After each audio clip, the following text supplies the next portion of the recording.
Hey everyone, welcome to Princess of Gay. I'm your host Connie, and today we are here with episode 4 of Link Click. So, this is probably one of the most exciting series for me right now. That we're reacting to at the moment.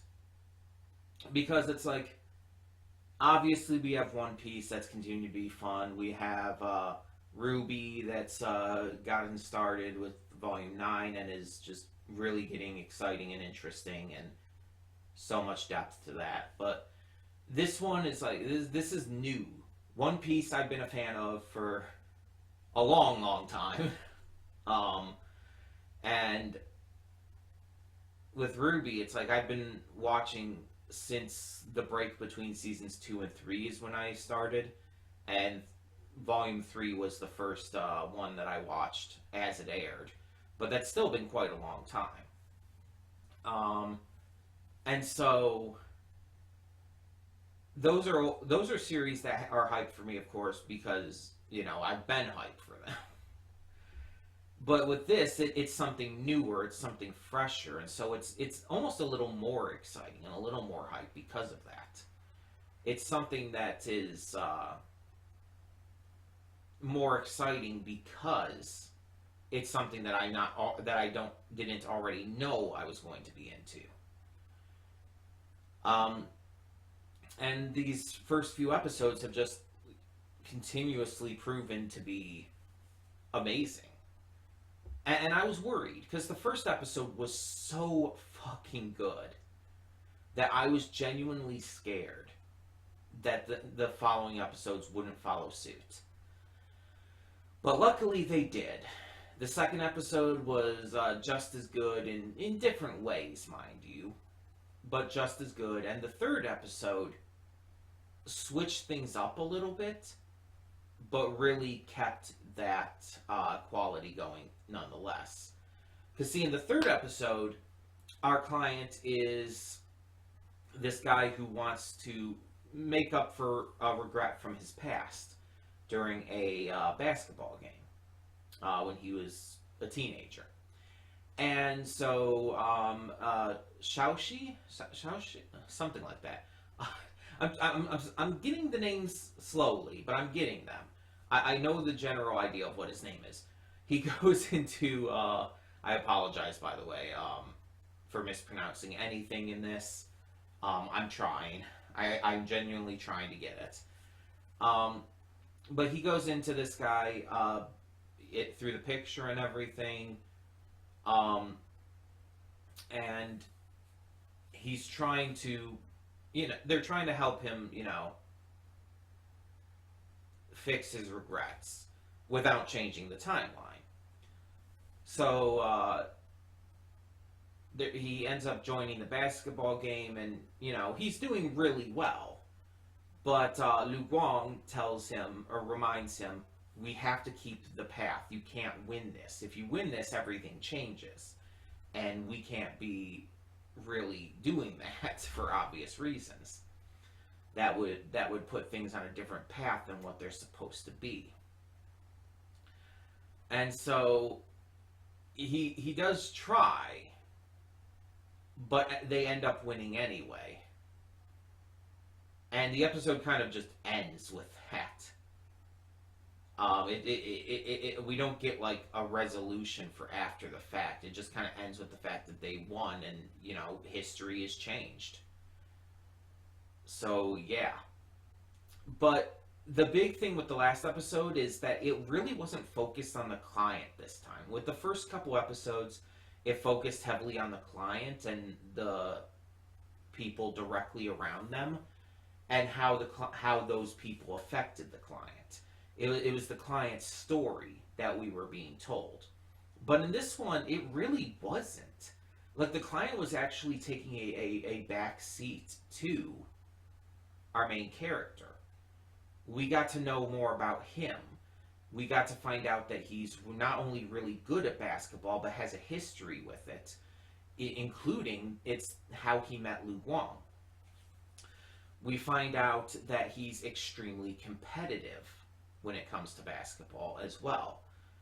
And on top of that, we getting to see him and Lu Guang meeting for the first time, and even the little things that eventually became them starting a business together. It's like it builds so much with these characters that it's wonderful to see. It's wonderful to see that switch up to where last episode focused on our main characters rather than the client. I think that's a good thing to do. And mind you, they're still helping the client, and all of that is still there. It's just, it's more of a side thing compared to how in the first two episodes it was the main focus. And that's, I think that's a smart thing to do as well, because if they just did the same thing every single time with this series, it could run the risk of getting stale. Not that it necessarily would, because each story is different and whatnot, but still. It has the risk of it getting stale. And I'm really, really surprised by just how intense so little can be with this series. It really gets you excited. It really gets you, your heart racing and stuff, watching this show. And, I mean, I haven't seen many Chinese productions. So I don't know if there's more that are like this. But it might be a good reason to check some out, you know? And I know that, like, with how Chinese law and government are, it's like there are some things that are very notably censored, like even in this series, such as in episode 2 with the women who are very clearly gay for each other. Like, it's not even, it's very unsubtle. It's very unsubtle. But at the same time, it's subtle enough to where they could get away with it. Because someone even mentioned in the comments that it's like, oh yeah, Chinese censorship and all, they couldn't get away with like anything explicit or whatnot, but you get those vibes for sure. Like, you can very much tell that they had feelings for each other. It wasn't just a close friendship. And it sucks that like a lot of like government censorship and whatnot like gets in the way of stuff like that. But there are some countries around the world that are just still, you know, behind. So. But it's like, even so, it's like you get so much value out of these stories, too. And there's just so much that you want to see resolved, you want to see come to fruition, you want to see these characters find help when they need it. Or even help themselves, or even, you know, fix their own problems.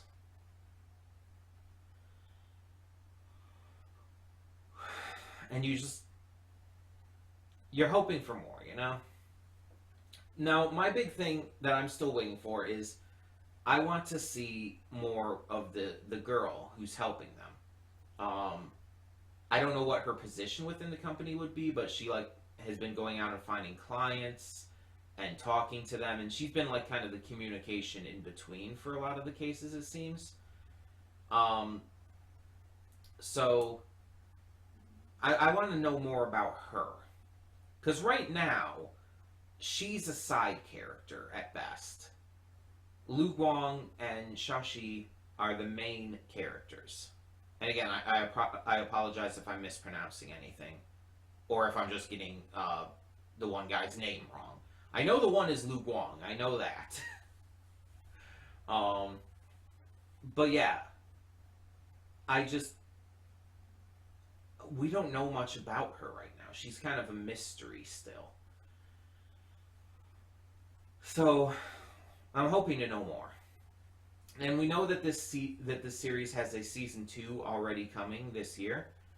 You bet your ass I'm reacting to that as well, obviously. And I'm just wondering, like, there has to be some kind of actual story that clicks up, right?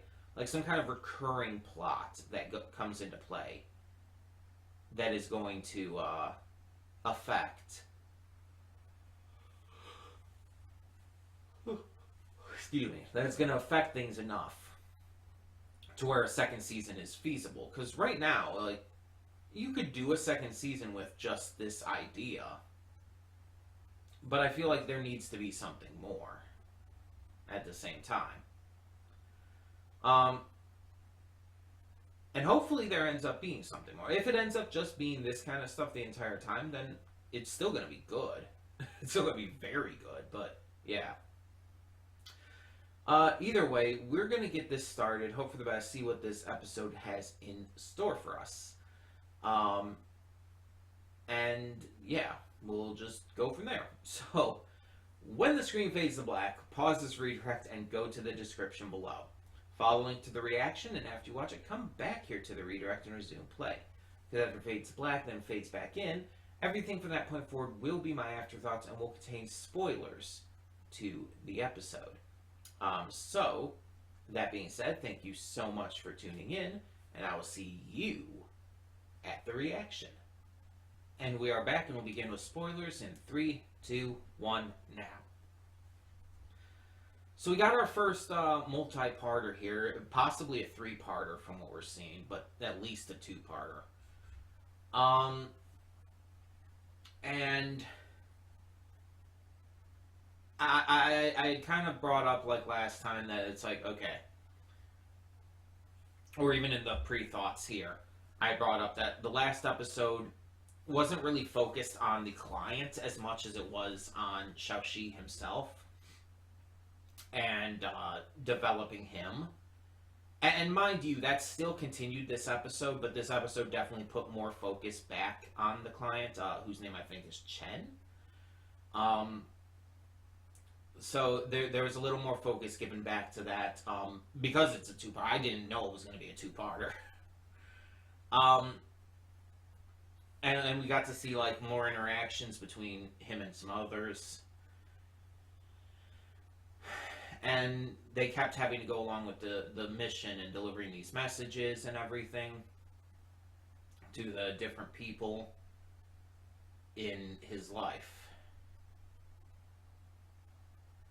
So, from what we know in the future, like, again, the mission from the client was to fix some regrets. To make up for regrets that he had during this period of time.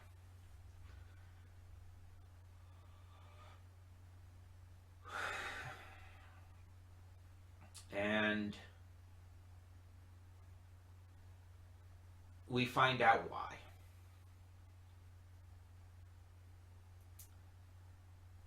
An earthquake happened in 2008 on that day. And it resulted in the deaths of Chen's family and friends. He wanted to make up for all of that, to give himself peace of mind, to know that he didn't fuck up those relationships prior to them dying. He wanted their memories of him when they passed to be more positive.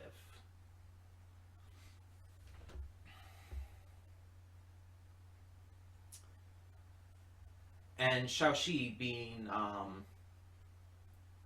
the good being that he is, instantly goes to try and stop this.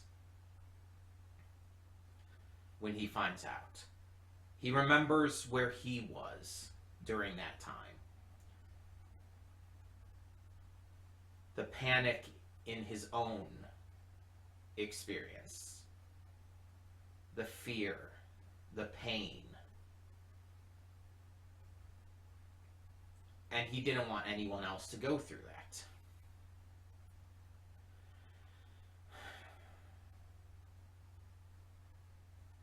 So he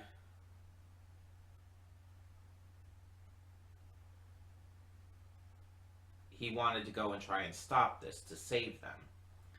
But Lu Guang had to stop him and tell him that you can't change this.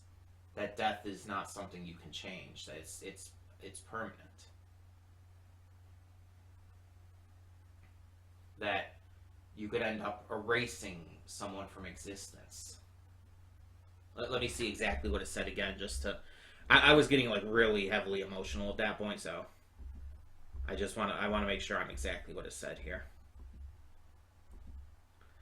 Death is an aspect in time that cannot be altered.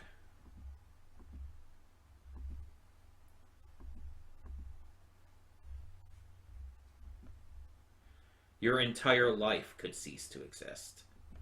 So he's even saying Xiaoxi, his life could cease to exist from this. And you can see through Lu Guang like how serious he is about this, because he's getting extremely emotional too, which he normally doesn't get. And you see him sweating, and you see him like kind of freaking out. Like he really doesn't want Xiaoxi to do this. He's really scared for him because he knows what could happen. And let me go back again real quick on here.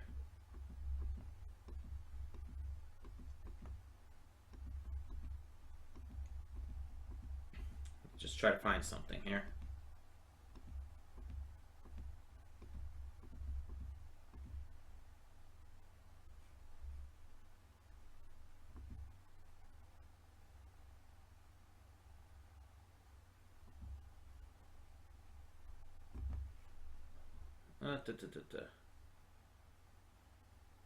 Give me a second here.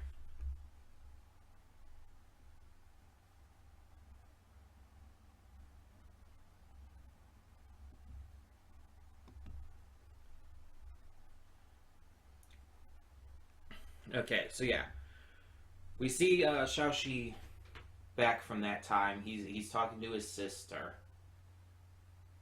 and talking about how a lot of people died in this earthquake, and he was wondering if their parents were there. And he was scared, and he was panicked and crying.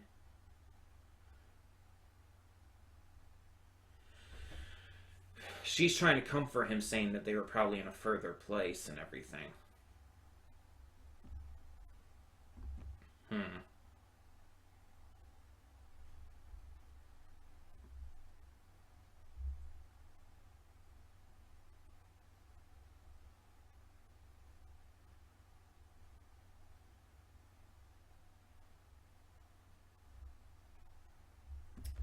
Okay.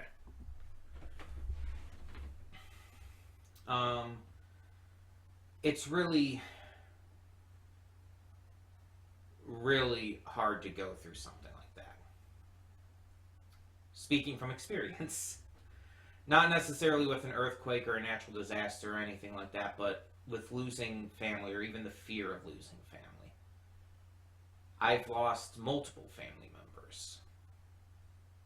My great aunt, my uncle, my grandfather, family members who I was close with too. And it sucks. It sucks really, really fucking badly. It hurts more than you could ever believe. And just the fear of losing family and friends, people you care for, is debilitating. It hurts. It's one of the worst feelings.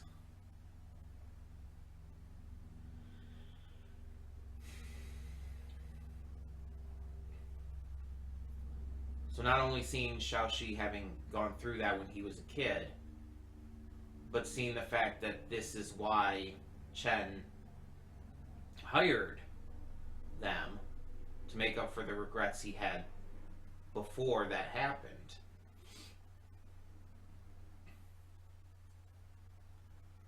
And Xiaoxi having to kind of deal with the fact that he can't change this, that he can't stop these deaths from happening. That's extremely emotional. And I had to take a little break between the recording of the reaction and these afterthoughts to just breathe for a moment, because I was on the verge of having a breakdown because of how that affected me. And it's funny because it's like the last episode didn't really affect me as much. The first episode had affected me the most, for sure. The second episode, to a lesser degree. The third one, not so much. But this one, it kind of brought it back to the level of the first. I think the only reason I didn't like fully break down on camera and stuff is because I was, I guess, more used to it at this point with the first and second episode. With the first episode, I was not expecting that, so that's why it affected me like it did. But with this time, I'm kind of expecting stuff like that to happen for this series to get super emotional and heavy.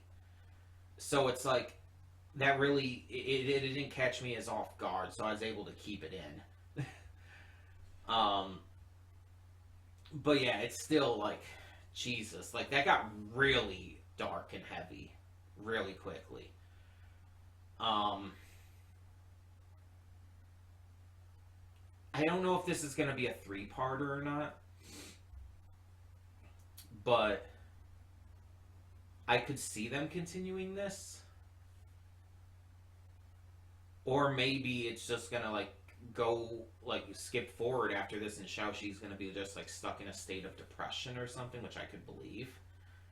Because I would be like, because the thing is, this was made clear. Xiaoxi feels the emotions of these characters, so he already could feel Chen's emotions. He already understood everything that Chen was going through in those moments and all. But on top of it, as I said, Xiaoxi is a good boy. Like, genuinely. I mean that. He's a goofball. He's a little, he acts without thinking. There's a word for that. I can't think of the word, but he acts without thinking. He's a bit of a knucklehead, but he's a genuinely good person who wants other people to, live their best lives. He's empathetic. And so he wants to help. We saw that in the first episode. He tried to help this girl out, and it caused her to die. And we're seeing here that now he wants to help again, but trying to stop deaths that happened is obviously insane, and it is not as easy as anything else could be. You know what I mean?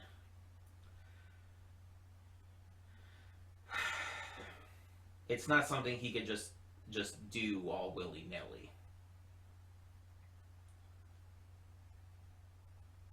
So seeing someone who is super empathetic have to deal with the fact that these people who, again, he's within the mind of Chen, and he feels all of Chen's emotions, including all of his connections to these people and all of his love for these people, knowing that they're all going to die while feeling that love that Chen has for them, it's breaking him. He can't handle that. That's like, and again, even just thinking back to this earthquake from his own perspective and how it affected him. This is breaking him. It is emotionally devastating.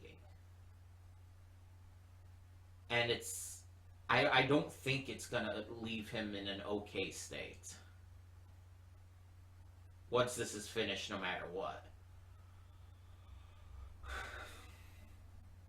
I think he's going to be kind of messed up from this, and fairly so. I don't blame him. It's just, gee.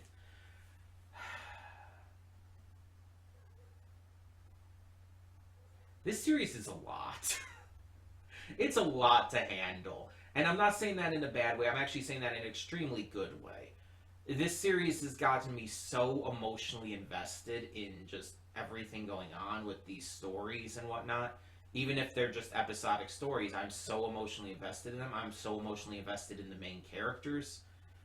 It's just, it's really fucking hard to watch. Because I know that depression is going. But at the same time, I'm so invested in the series that I can't stop wanting to watch. You know what I mean? It's like, it's that quandary of, I know I'm going to enjoy this, but I also know I'm going to leave it feeling depressed as fuck and want to lay in bed and do nothing all day.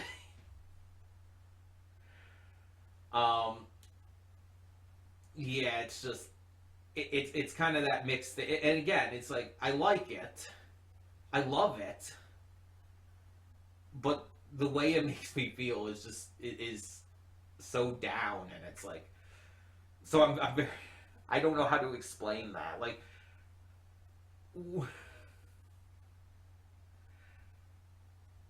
that's is that weird? Is it fucking weird to be actively enjoying a series that is actively making me depressed?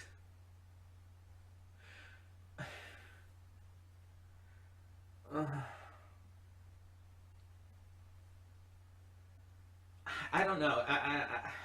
I don't know how to explain it properly, I guess, but I think the big thing is that the way it's making me depressed feels good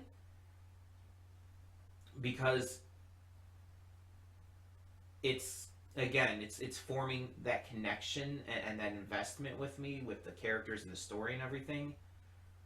So it's like it's kind of like that good sadness, that good depression that's just that yes is very hard to sit through and to deal with, but at the same time it makes me care and also in a way reveals how much I already care. It's like I guess just the knowledge that my depression is brought on by the fact that I care about these characters and everything. That's probably what's helping me like have a positive view on it.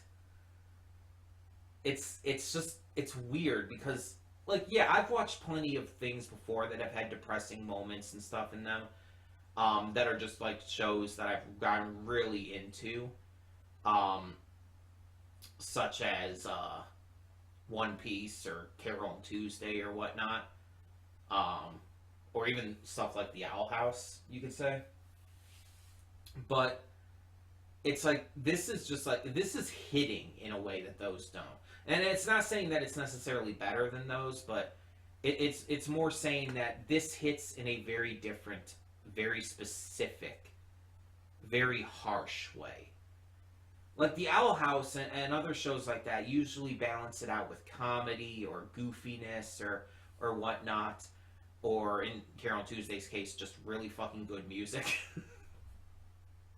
um, but this series is like raw and real and just intense with it.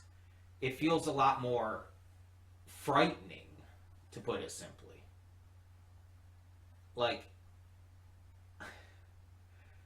in an almost kind of meta way, I feel like I'm diving into this, into their lives, and I'm like Xiaoxi does. I'm feeling the emotions of these characters and what they're going through. I, I'm I'm connecting that deeply with them. And that's insane. That's insane because very few shows allow me to connect with the characters to that kind of degree. One Piece is obviously one of them. Owl House is obviously one of them. Carol and Tuesday, but it's like very few shows are that impactful on me to where I get that emotionally attached to the characters. And mind you, there's a lot of shows where I get emotionally attached, but not to this kind of degree where it actually really emotionally affects me like that.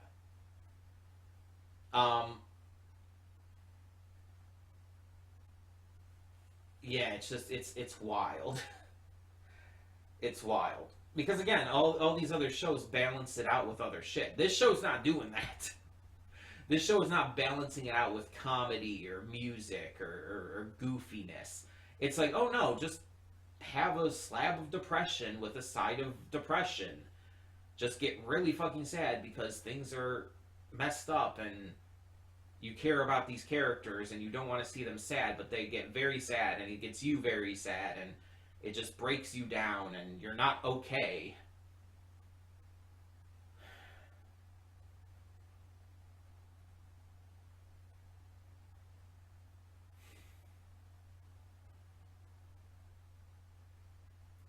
And I think it's important to admit when we're not okay.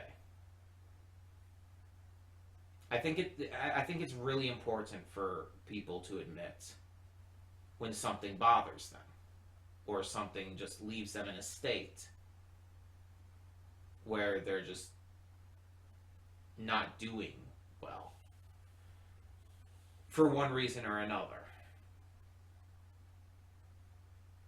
It's like a lot of people like will joke about that. I'll even joke about like not being okay after watching something. Obviously exaggerating how powerful it was to a degree or how impactful or emotional it was. Um, but this is one of those cases where I can legitimately say that. I'm not okay. I feel bad. I feel very depressed and very upset. And I'm doing my best to try and like to try and balance it, to try and like laugh and to talk my way through it, but it's affecting me.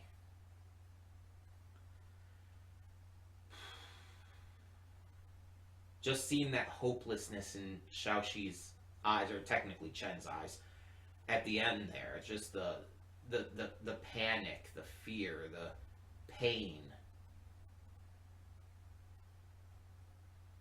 It's it's really upsetting. And it's not even like those movies that I've reacted to where it's like, oh, terrible people do terrible things and I get really angry. It's different kinds of emotions here. It's not anger, it's depression, it's sadness, it's just a deep pit in my stomach that I can't further explain than that. And that's the biggest appeal of this show, weirdly enough. The biggest appeal of this show is how intensely emotional it is. How much it makes you feel, how much it makes you hurt. Very few shows have done this to this kind of degree for me. Very, very few. Very few pieces of media have.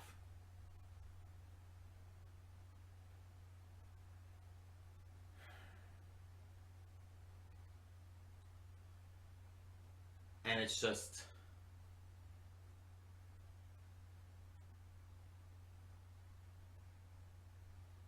in a weird way, it's something I want more of.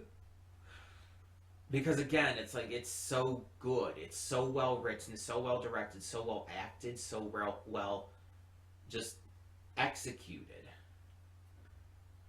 to where it feels right. It's a good pain. because the emotional connections that are causing that pain make me feel more human in a way. Make me feel like I'm doing something right. And I know that might sound weird. I know that might sound like inexplicable, but it's just, that's how deeply this series is affecting me.